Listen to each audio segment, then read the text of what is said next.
Benvidos. Hai agora 300 anos a política impuxo unha moda que era cambiar os topónimos e os apelidos galegos para que parecesen casteláns. E así Seixo convertiuse en Seijo e Xenxo convertiuse en Genjo. Palabras que curiosamente no castelán non existen. Hoxe imos falar disto e imos tamén falar da dobraxe de películas ao galego, algo no que en poucos anos acadamos xa niveis de calidade moi altos. Empezamos.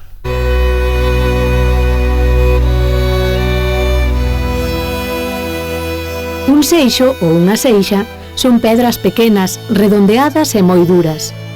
Os apelidos Seixo e Seixas son, polo tanto, transparentes.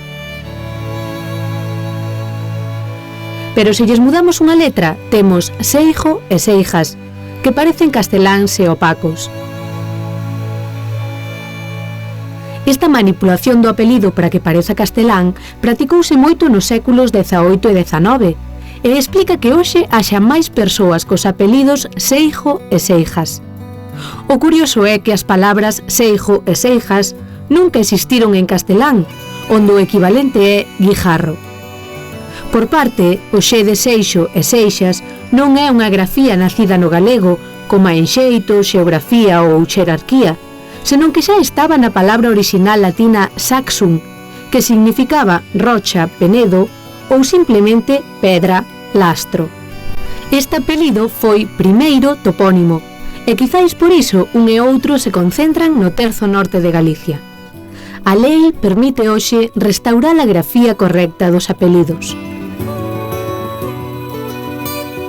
Ben falado!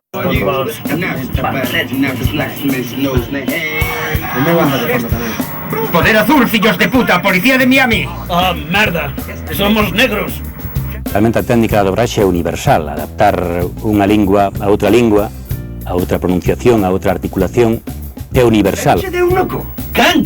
Precisamente ti. Eu creo que a dobraxe que é unha convención, que é unha linguaxe, porque nadie fala como nas películas, pero que eso non ocorre nin no galego, nin no castelán, nin en ningún sitio. É dicir, as películas teñen un código. E agora mesmo acabo de dicir unha frase que decía non teño interferencias. Nadie fala así, porque entre outras cousas nadie están apuntando todos os días cunha pistola. É artificioso, depende.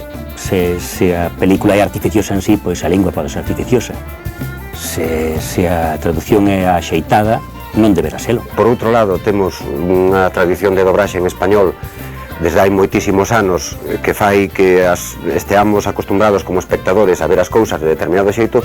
Cando se produce unha introducción dun novo idioma, fai que as cousas non soen alleas. É dicir, é un problema de normalizar o uso. Miami! Oh, merda, somos negros.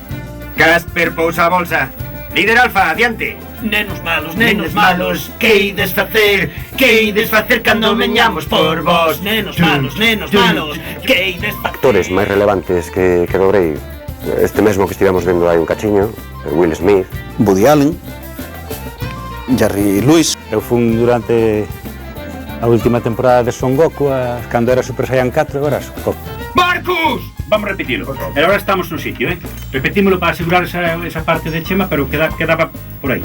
Vai. Lembro con moito cariño os pitufos, cando se empezaron a doblar os pitufos, pois xa hai máis de 20 anos. Cando empezou a emitir a Televisión de Galicia debuxos en galego, sorprendeu moitísimo escoitar nunha cidade a nenos na rúa chamarlles o que eles sempre chamaban mariposas bolboretas. Para min significou encontrarlle sentido este oficio. Hoxe non hai un concerto de Ricky Martin, e do carallo. Sempre digo que un rapaz ve máis horas de televisión en galego que libros lee en galego. Entón somos, digamos, o primeiro camiño que ten un rapaz para chegarse masivamente durante moito tempo a unha lingua.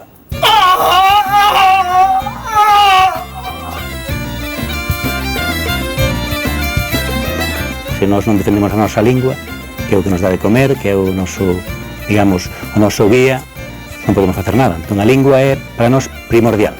Cando menos para unha parte desta profesión, a lingua é o toro. Con que cortamos a carne cando comemos? Cun coitelo. Como lle chamas a árbore que dá mazás? Mazuceiro. Por onde van os xoguetes cando non os recollemos? Pon lixo. Ves como sabes? Que hai, Nachos? Estás bébeda, Suelen. A mí non te me poñas farruco.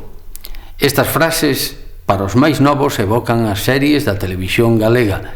A dobraxe ao galego fixo moito por romper prexuizos contra a lingua, facendo aparecer o galego nas máis diversas situacións, mesmo situacións de alto nivel económico.